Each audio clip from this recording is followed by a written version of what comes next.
Bapa kami di sorga, dikuduskan nama Tuhan. Kami ucap syukur untuk kasih kamu untuk usaha bersama-sama. Terima kasih Tuhan untuk waktu, kesehatan, nafas kehidupan, kesempatan. Saat ini kami akan mendengarkan firman-Mu. Biarlah Roh-Mu yang kudus yang mengilhami firman ini akan menolong kami untuk bisa mengerti maksud dan rencana-Mu di kehidupan kami. Kasihlah kami orang berdosa ini Tuhan. Di dalam nama Yesus Kristus kami berdoa. Amin. Oke. Izinkan saya share screen.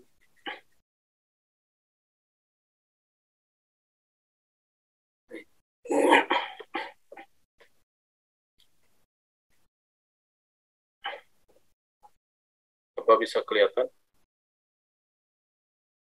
Bisa, Bro. Yes, bisa. Oke, judul renungan kita pada malam hari ini adalah The Good Samaritan, orang Samarita yang baik hati. Dan saya pikir semua orang Kristen tahu kisah ini, dan mungkin kita akan dapat sesuatu yang baru lagi pada malam hari ini, atau teman-teman mungkin ada sesuatu yang baru yang kita tidak pernah lihat melalui kisah ini yang bisa kita share nanti di breakout room. Oke, seperti biasanya ketika Yesus menyampaikan sebuah kisah atau perumpamaan, dia tidak serta-merta langsung ke direct pada topiknya itu. Tentunya ada sesuatu yang memicu sampai Yesus menyampaikan kisah itu. Seperti di dalam The Good Samaritan ini, kisah seorang Samaria yang baik hati. Nanti saat ini kita akan melihat apa latar belakang Yesus menyampaikan cerita orang Samaria yang baik hati ini. Latar belakangnya ada di Lukas 10 ayat 25 sampai 28. Kita bisa baca di sana. Pada suatu kali berdirilah seorang ahli Taurat untuk mencoba Yesus. Ingat ya, dia datang untuk mencoba Yesus. Katanya, "Guru, apa yang harus kuperbuat untuk memperoleh hidup yang kekal?" Ayat 26 jawab Yesus kepadanya, "Apa yang tertulis dalam hukum Taurat? Apa yang kau baca di sana?" Ayat 27 jawab orang itu, "Kasihilah Tuhan Allahmu dengan segenap hatimu dan segenap jiwamu dan segenap kekuatanmu dan dengan segenap akal budimu, dan kasihilah sesama manusia seperti dirimu sendiri." Ayat 28 kata Yesus kepadanya, "Jawabmu itu benar, perbuatlah demikian, maka engkau akan hidup." Akhirnya, ayat 29, tetapi untuk membenarkan dirinya, orang itu berkata kepada Yesus, "Dan siapakah sesamaku manusia?" Oke, dari sini kita bisa melihat Yesus, orang itu menjawab dirinya sendiri. Yesus mengatakan apa yang tertulis di dalam kitab Taurat, kasihilah Tuhan dan kasihilah sesama manusia. Dan satu hal yang kita mau highlight di dalam pas ayat 27 ya. Di situ bilang, "Kasihilah Tuhan Allahmu dengan segenap." Oke. Berapa kali kata segenap di situ dikatakan? Segenap hati, segenap jiwa, segenap kekuatanmu, segenap akal budimu. Kalau di dalam bahasa Inggrisnya dia bilang with all your heart, with all your mind, with all your strength. Jadi dari sini kita bisa melihat kasih kepada Tuhan bukan setengah-setengah. Di situ tidak bilang kasihlah Tuhan dengan setengah hatimu, dengan setengah jiwamu, enggak. With all. Karena setan cuma butuh berapa persen dari kita supaya kita jatuh supaya jauh dari Tuhan. Dia tidak perlu 100% atau 50%. 0,001% aja sudah cukup untuk dia untuk menjauhkan kita dari Tuhan. Makanya ayat Alkitab ini mengatakan, "Kasihilah Tuhan Allahmu dengan segenap hatimu, dengan segenap jiwa." Jadi mengasihi Tuhan dengan segenap, bukan dengan setengah. Dan bukan cuma berhenti di situ bilang, "Kasihilah sesamamu manusia seperti dirimu sendiri." Jadi kasih Tuhan dan kasih sesama. Dan itu jus dari 10 hukum ya. Kalau 10 hukum itu di jus jadi 2, jadinya kasih Tuhan dan kasih sesama manusia. Dan ayat 29 yang memicu kisah tentang orang Samaria yang baik hati ya. Ini ayat 29 ini yang memicu Yesus menceritakan kisah orang Samaria yang baik hati. Tetapi untuk membenarkan dirinya, orang itu berkata kepada Yesus, "Dan siapakah sesamaku manusia?" Jadi orang ini bertanya, siapakah sesamaku manusia? Lalu Yesus mulai dengan menceritakan sebuah kisah, Lukas 10 ayat 30 sampai 35. Jawab Yesus, adalah seorang turun dari Yerusalem ke Yeriko. Tentunya orang ini adalah orang Yahudi ya, karena dia datang dari Yerusalem. Kita asumsikan dia ini orang Yahudi. Turun dari Yerusalem ke Yeriko. Ia jatuh ke tangan penyamun-penyamun yang bukan saja merampoknya habis-habisan, tetapi juga memukulnya, dan sesudah ia pergi, meninggalkannya setengah mati. Oke. Orang ini bukan cuma dirampok, tetapi dipukul dan ditinggalkan setengah mati. Setengah mati ini, gimana setengah mati? Artinya mau mati orang ini. Oke. Ayat 31, kebetulan ada seorang imam turun melalui jalan itu. Ia melihat orang itu, tetapi ia melewatinya dari seberang jalan. Oke, ini seorang imam ini. Let's say, kalau di zaman kita mungkin pendeta, ada seorang pendeta turun melalui jalan itu dan melihat orang itu, tetapi ia melewatinya dari seberang jalan. Jadi imam ini tidak peduli sama orang yang dirampok ini. Ayat 32, demikian juga seorang Lewi datang ke tempat itu. Ketika ia melihat orang itu, ia melewatinya dan dari seberang jalan. Oke, tidak jauh dari, tidak berbeda dengan seorang imam tadi. Seorang Lewi juga melakukan hal yang sama.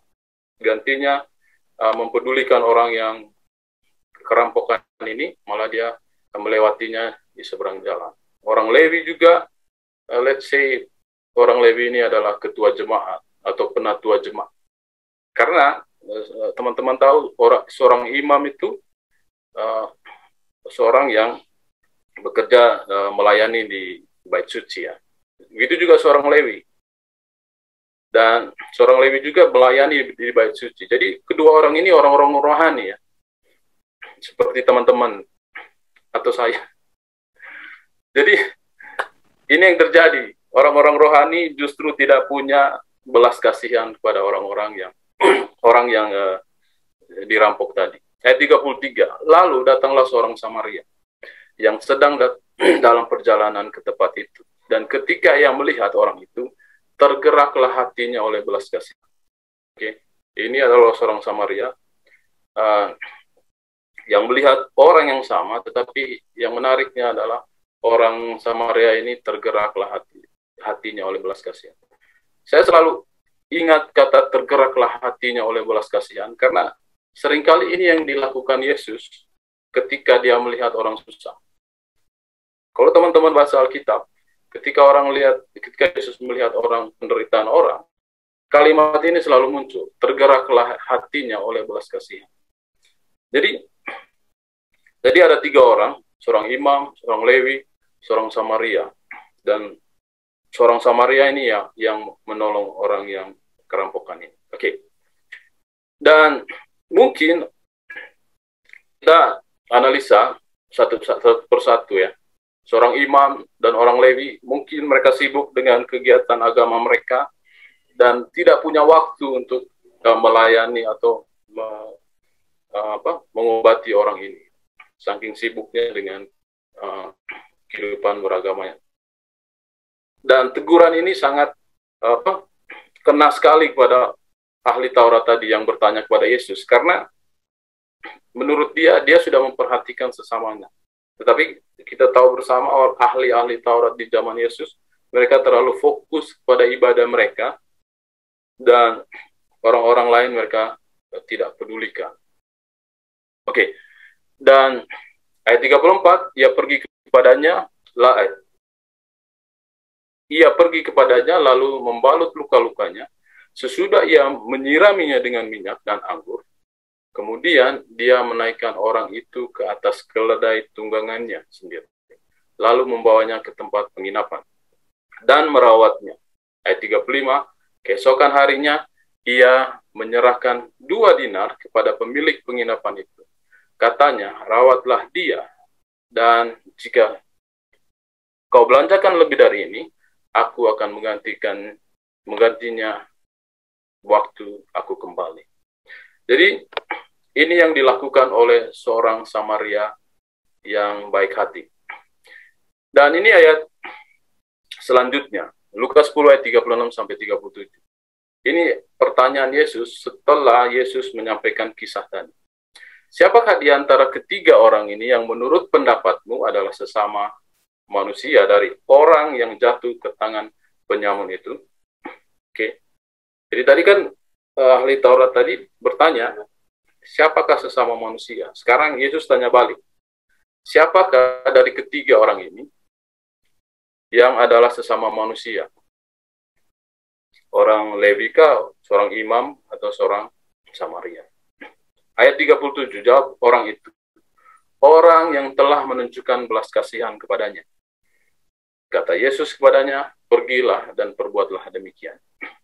Mungkin teman-teman bertanya, kenapa sih orang Yahudi ini atau imam seorang ahli Taurat ini tidak bilang aja orang Samaria gitu. Kan Yesus bertanya, kenapa siapa dari ketiga orang ini? Kan jelas Yesus katakan di dalam kisahnya kan, ada imam, orang Lewi, dan orang Samaria. Harusnya, normalnya kan orang itu menjawab orang Samaria. Tapi dia nggak mention nama kata Samaria itu. Dia bilang, orang yang telah menunjukkan belas kasihan kepadanya. Gitu. Jadi, untuk latar belakangnya, kenapa orang Yahudi ini tidak mau menyebutkan kata Samaria? Dan kita tahu bersama orang Samaria dan orang Yahudi ini tidak akur satu sama lain ya. Let's say mereka benci kepada orang Samaria. Sampai untuk menyebutkan kata Samaria aja, dia benci. Mungkin kita juga teringat akan diri kita sendiri ya. Ketika orang yang kita benci itu dimention namanya, langsung stres gitu. Langsung bahkan menyebut namanya aja kita nggak mau gitu. Saking bencinya gitu. Jadi kadang kita jatuh ke dalam dosa yang sama seperti seorang ahli Taurat atau orang Yahudi yang bermusuhan. Jadi inilah bahayanya dengan kebencian. Kita akan menjadi budak dari orang yang kita benci. Ini latar belakangnya. Karena orang Yahudi tidak punya hubungan yang cocok sama orang Samaria akibat dari masa lalu mereka. Kalau teman-teman baca di kitab Perjanjian Lama, di mana ada kerajaan Israel dibagi dua, selatan dan utara ya. Di Yohanes 4 ayat 9 ketika Yesus bertemu dengan seorang wanita Samaria. Teman-teman bisa baca di sana, Yohanes 4 ayat 9, maka kata perempuan Samaria itu kepadanya, masakan seorang Yahudi minta minum kepadaku seorang Samaria? Artinya, seorang Samaria, perempuan Samaria ini juga tahu bahwa mereka tidak akur satu sama lain. Dari sini kita bisa melihat bahwa orang Samaria dan orang Yahudi tidak akur. Bahkan lebih jauh dari itu, Yohanes 8 ayat 48 disitu bilang, orang Yahudi menjawab Yesus, bukankah benar kalau kami katakan bahwa engkau orang Samaria dan kerasukan setan? Jadi kata Samaria menurut orang Yahudi zaman dulu itu sebagai olok-olokan. Sama dengan kita sekarang. Anak PKI. Jadi label Samaria itu seperti sesuatu yang hina gitu loh. Anak ini gitu. Jadi kata Samaria itu menjadi sesuatu yang buruk di mata orang Yahudi. Makanya Yesus saja yang asli orang Yahudi, lahir dari keluarga Yahudi, disebut orang Samaria. Jadi itu yang terjadi dengan orang Yahudi dengan orang Samaria. Oke. Mari kita kembali ke Lukas 10 ayat 33 sampai 35. Lalu datanglah seorang Samaria yang sedang dalam perjalanan ke tempat itu. Dan Ketika ia melihat orang itu, tergeraklah hatinya oleh belas kasihan. Seperti yang saya sudah bilang sebelumnya, bahwa kalimat tergeraklah hatinya oleh belas kasihan sering dirasakan oleh Yesus ketika dia melihat penderitaan. Dan mari kita lihat di sini ayat 34, ia pergi kepadanya lalu membalut luka-lukanya, sesudah itu menyiramnya dengan minyak dan anggur. Teman-teman bisa lihat minyak dan anggur. Minyak dan anggur itu adalah lambang dari sesuatu. Mungkin teman-teman bisa baca, boleh seorang buka kitabnya, Matius 26 ayat 27 sampai 29. Anyone can boleh baca. Matius 26 ayat 27, apa yang dilambangkan oleh minyak itu?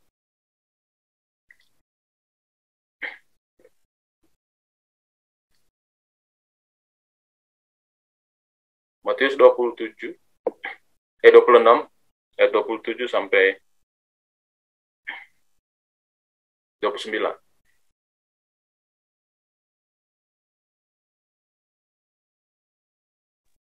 Matius 26 ayat 27 sampai 29 ya? Ya. Sesudah itu ia mengambil... Ini anggur, sorry. Ini yang melambangkan anggur. Oke, benar ya? Ya. Oke, Matius 26 ayat 27 sampai 29. Sesudah itu ia mengambil cawan, mengucap syukur, lalu memberikannya kepada mereka dan berkata, minumlah kamu semua dari cawan ini. Sebab inilah darahku, darah perjanjian yang ditumpahkan bagi banyak orang untuk pengampunan dosa.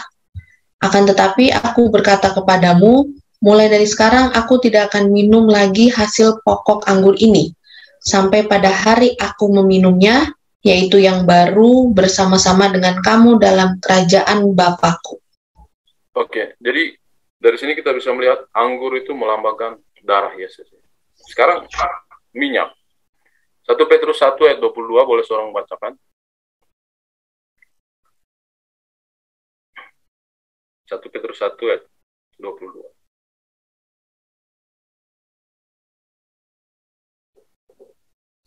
Satu Petrus 1 ayat 22, karena kamu telah menyucikan dirimu oleh ketaatan kepada kebenaran, sehingga kamu dapat mengamalkan kasih persaudaraan yang tulus ikhlas, hendaklah kamu bersungguh-sungguh saling mengasihi dengan segenap hatimu. Oke. Kalau di dalam bahasa Inggrisnya beda ya terjemahannya. Seeing ye have purified your soul in obeying the truth through the Holy Spirit. Jadi ada Roh Kudus di sana. Jadi kita disucikan oleh Roh Kudus. Jadi itu adalah lambang dari minyak dan anggur itu sendiri. Oke, kalau kita lihat kisahnya itu tidak berhenti di orang Samaria ini. Dan kalau kita baca ayat 35, keesokan harinya ia menyerahkan 2 dinar kepada pemilik penginapan itu. Katanya, rawatlah dia dan belanjakan lebih dari ini. Aku akan menggantinya waktu aku kembali. Dan ini yang menjadi menarik ya. Malam ini kita tidak cuma belajar tentang seorang Samaria, tetapi kita akan belajar tentang seorang pemilik penginapan yang sering kita tidak belajar sesuatu dari orang ini. Okay? Yang kita selalu kenal adalah seorang Samaria yang baik hati.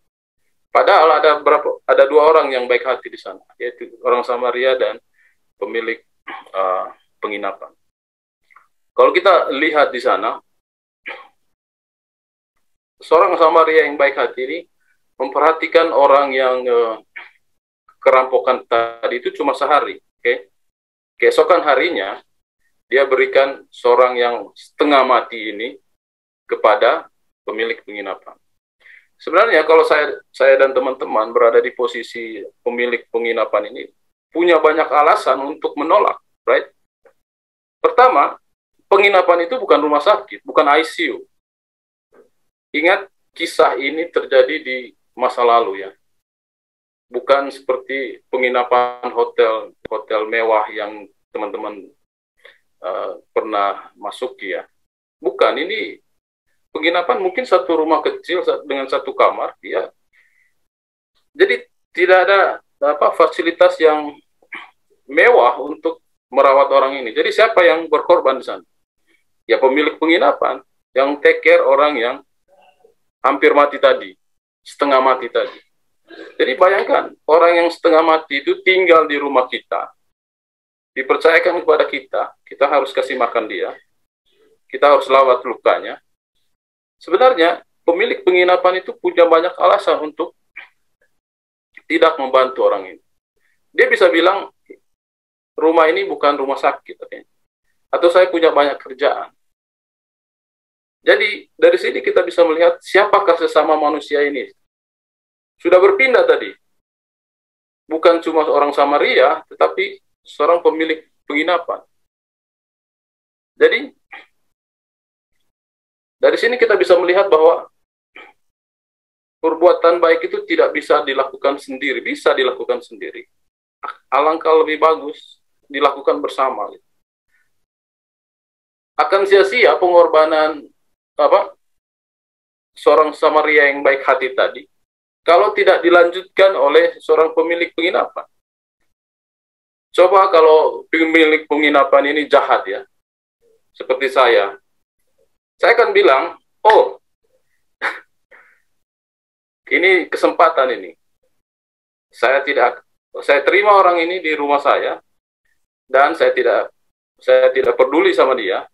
Dan ketika orang Samaria ini balik, saya akan tagih sama dia. Saya sudah rawat loh orang itu, tapi dia mati. Padahal saya nggak rawat. Jadi saya bisa menggunakan keadaan ini untuk mencari keuntungan. Atau bagaimana kalau orang Samaria ini nggak balik-balik? Kita sudah mengeluarkan banyak kan untuk merawat orang ini. Orang Samaria ini nggak balik-balik.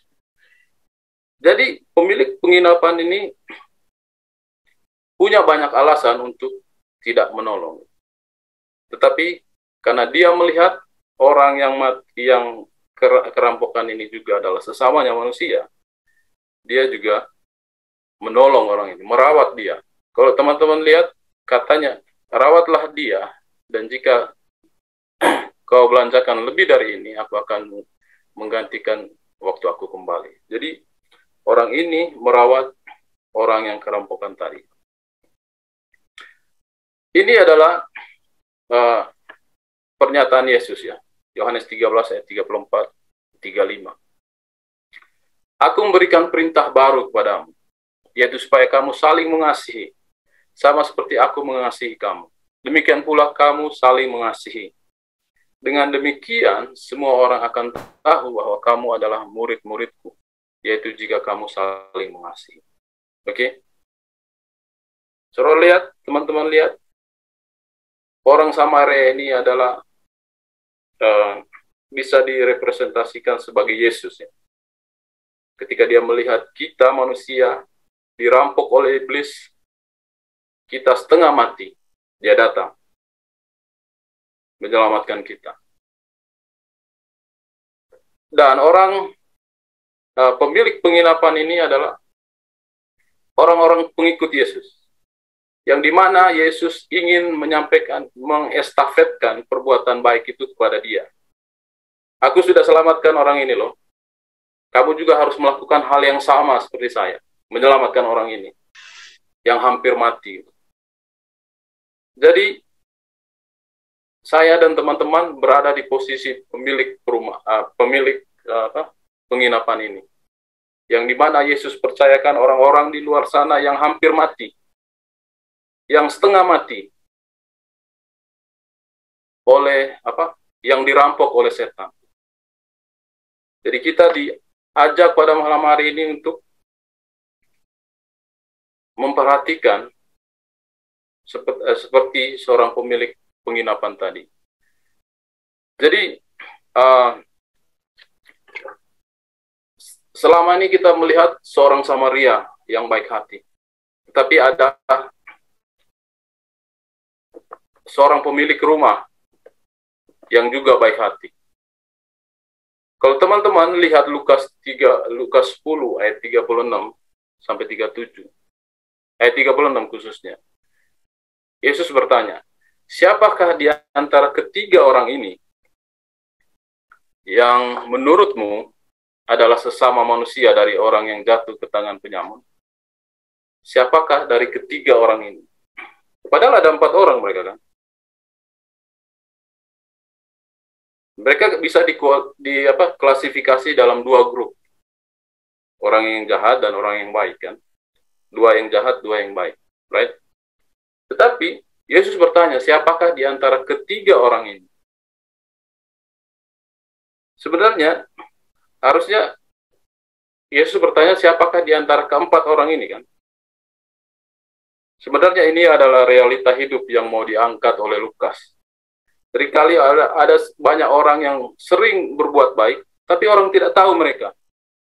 Sama seperti seorang pemilik penginapan tadi. Mereka nggak tahu, karena mereka sering bekerja di belakang layar. Mungkin upahnya akan di sorga, kalau masuk sorga. Jadi, seringkali tidak perlu orang semua tahu bahwa kita sedang berbuat baik, sama seperti seorang Samaria. Jadi banyak, karena yang menilai kita adalah Tuhan sendiri. Jadi, inilah pelajaran kita pada malam hari ini. Siapakah sesama manusia? Sesama kita manusia adalah orang lain di luar kita ya. Tentunya bukan kita, orang lain di luar kita. Jadi apakah kita mau menjadi seperti seorang Samaria ini dan juga pemilik penginapan ini yang mengorbankan waktu mereka, tenaga mereka, bahkan harta mereka untuk orang yang hampir mati. Jadi dimanapun kita berada sekarang ini, kita berada di sekitar orang yang hampir mati, yang dirampok oleh setan. Apakah saya dan teman-teman mau menjalankan titipan Tuhan seperti seorang Samaria menitipkan orang yang jatuh ke dalam tangan penyamun tadi untuk dirawat dengan segenap hati, dengan segenap waktu, tenaga yang kita punya. Biarlah renungan singkat ini akan menolong kita apa yang Tuhan ingin kita lakukan selama masih di dunia. Tuhan berkati.